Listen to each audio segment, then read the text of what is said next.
Howdy do, everyone, and welcome back to the ranch. Good to have you here today, and once again, more specifically, welcome to the shop.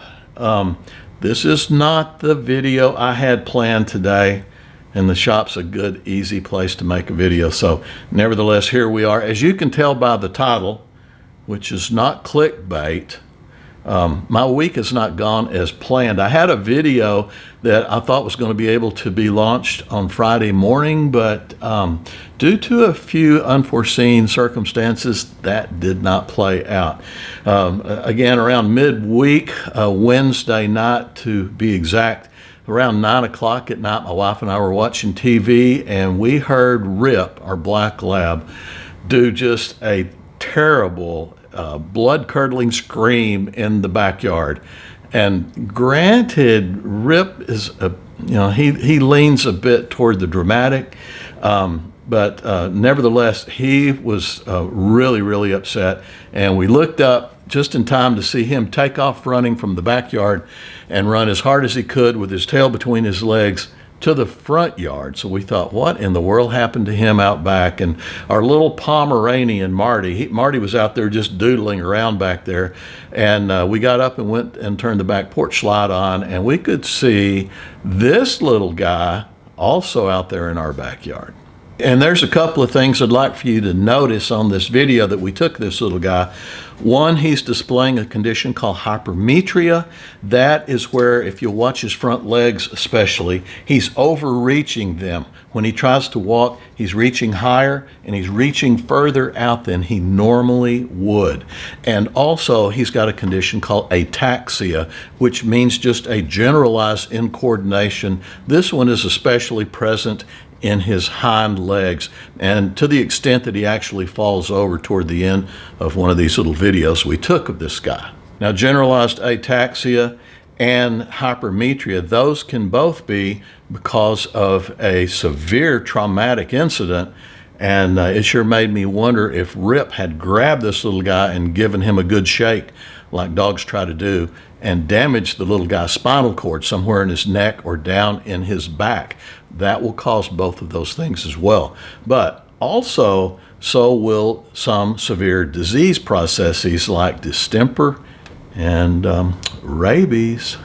But at the time, I thought, this is the wrong time of year for rabies. Rabies is usually in the early spring around breeding season. Another thing is there's not been a case of rabies in this entire county in 2023. And just like this video I shot 4 years ago of a rabid raccoon, we were having a bunch of cases back then, and this guy was out in broad daylight also showing ataxia and hypermetria as well. But I expected him to be a rabid raccoon just because it was that time, it was the right time of the year, and he was out in broad daylight, which is wrong too, and then he had the other clinical symptoms as well.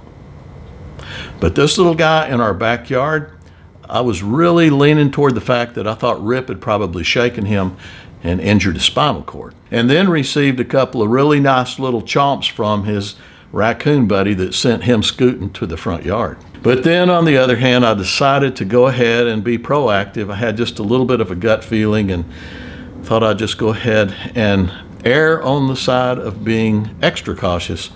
Decided to have this little guy checked for rabies.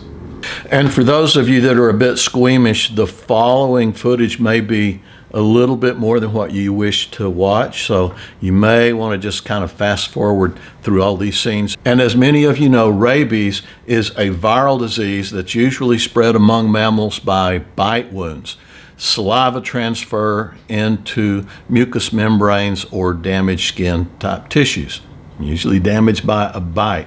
It was originally called hydrophobia, and as referenced by this video right here, hydrophobia means fear of water. And you can tell by watching this video where that name came from.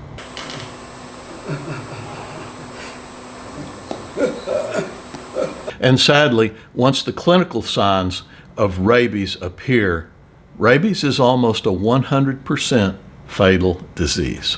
The symptoms of rabies can be quite variable. There's usually two forms that we see.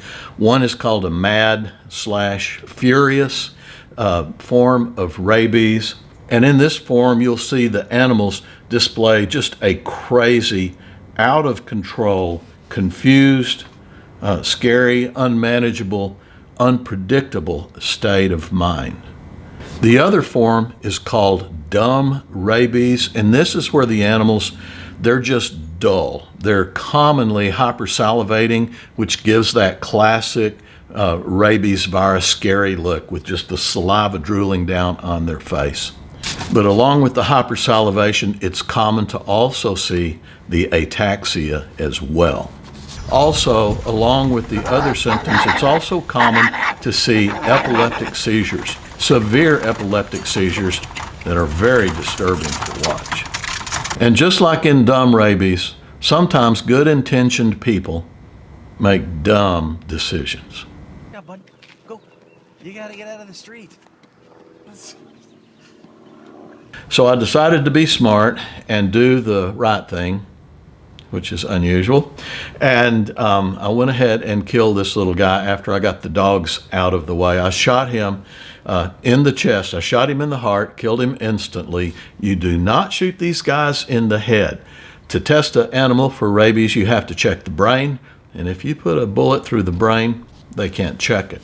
And I took this little guy, and with gloves on and with a trash bag, I picked him up, I put him in a cooler, and I put a sack of ice on him.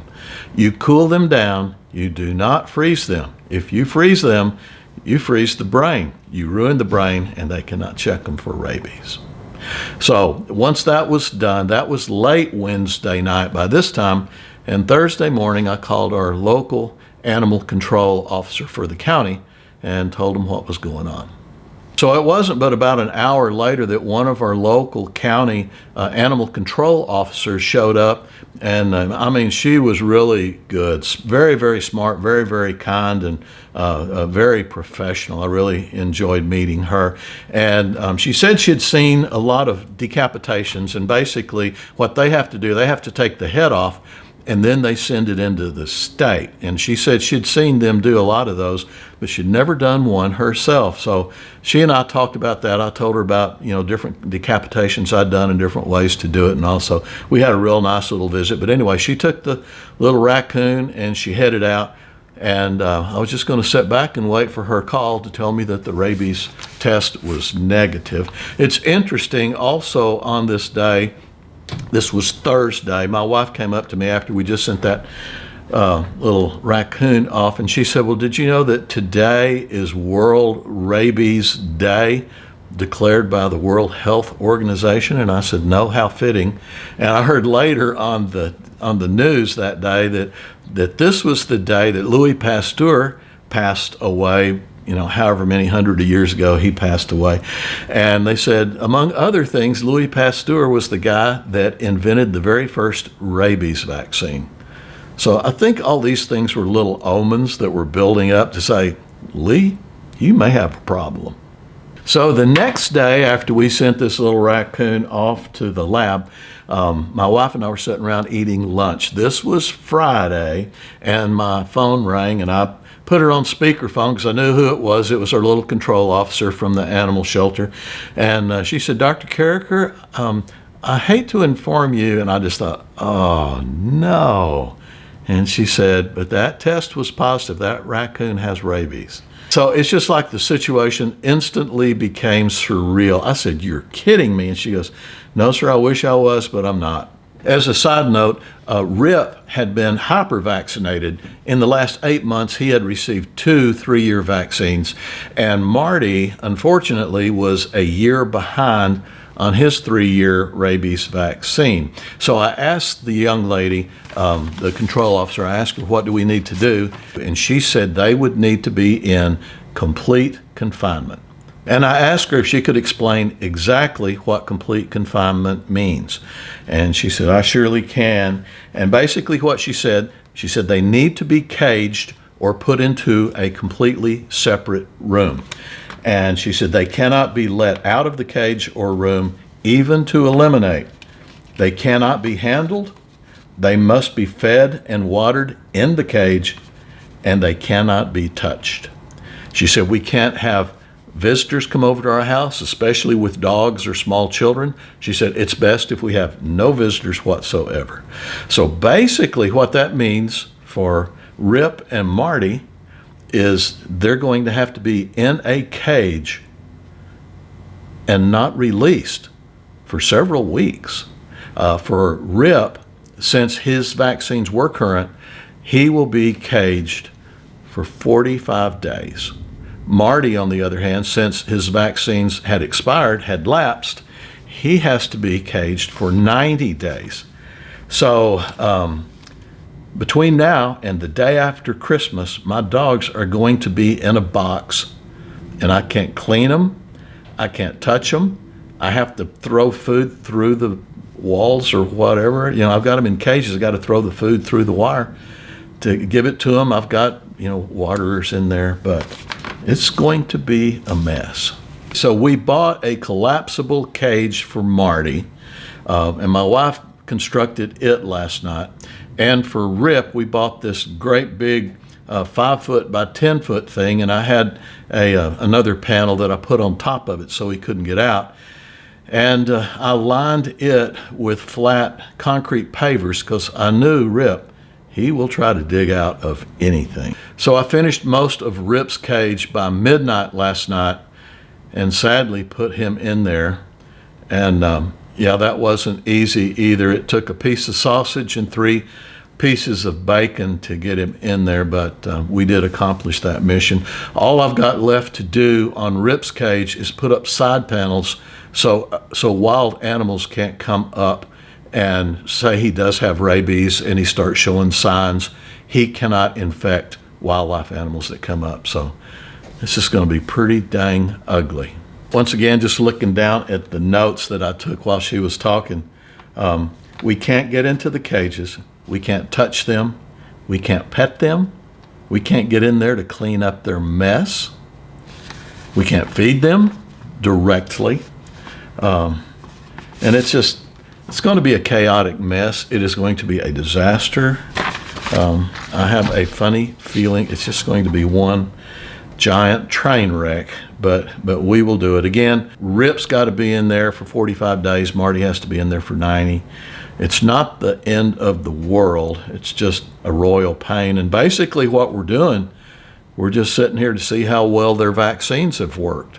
I do have to get in there one time for each of them, two for Marty, 1 for Rip, and that is to give them rabies boosters. But that's the only time, so I'll touch my dogs until after Christmas.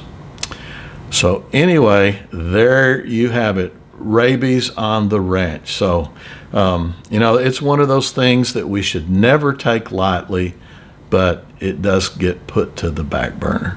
So my advice to you, my dear friends, is check your animals and their vaccine histories. If they haven't been vaccinated, you need to get them in and take care of that quickly. If you have stray animals in your area, you need to be especially careful. Anyway, guys, that's it from out here on the ranch today. I'll try to finish the better video that I was going to put up today and have it for you next week. Anyway, I hope you guys are doing well. Thanks so much again for dropping by here. It's good to have you. I always appreciate that. I look forward to seeing you next time. Be really careful with wild animals and take care of your pets. God bless you all. Look forward to seeing you next time, and I want you to always remember I love you. Bye-bye now.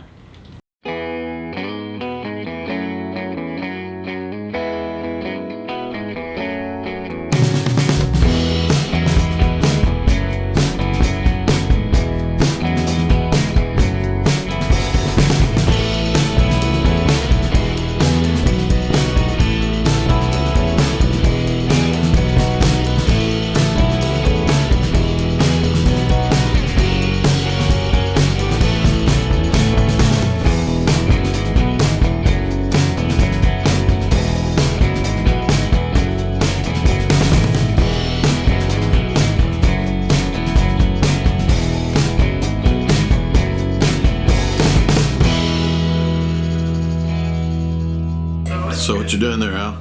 Neutering a dog, Dad. All right. Who's going to learn you? That's a mistake.